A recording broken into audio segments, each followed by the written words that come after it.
நாம் ஏன் பாபாவிடம் வந்திருக்கின்றோம்? ஓம் சாந்தி. நாம் பாபாவிடம் மனிதரிலிருந்து தேவதையாக ஆவதற்காக வந்திருக்கின்றோம். அவர்களும் மனிதர்களே, இவர்களும் மனிதர்கள். ஆனால் தூய்மையற்றவர்களாக இப்பொழுது இருக்கின்றோம். தேவி தேவதைகள் தூய்மையானவர்களாக இருக்கின்றனர். ஆகையால் அவர்கள் பூஜிக்கப்படுகின்றார்கள். நாம் ஏன் தந்தையிடம் வந்துள்ளோம்? சாதாரண மனிதரிலிருந்து தேவதையாக ஆவதற்காக, நரனிலிருந்து நாராயணன் ஆவதற்காக, நாரியிலிருந்து லக்ஷ்மி ஆகுவதற்காக நாம் தந்தையிடம் வந்திருக்கின்றோம். தந்தை ஞான கடலாக இருக்கின்றார்.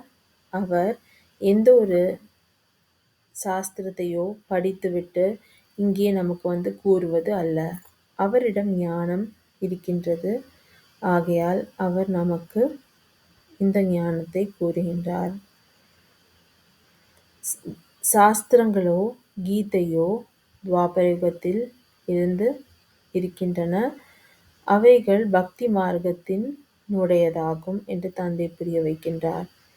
தந்தையோ ஞான கடலாக இருக்கின்றார். அவரே வந்து நேரடியாக பிரம்மாவின் உடலை கடனாக பெற்றுக்கொண்டு இந்த ஞானத்தை நமக்கு கற்பிக்கின்றார்.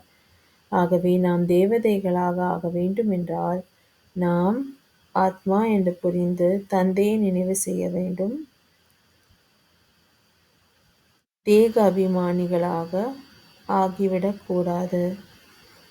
தேக அபிமானத்தில் வந்துவிட்டோம் என்றால் அப்பொழுது நமது ஆத்மா இருண்டு விடுகின்றது.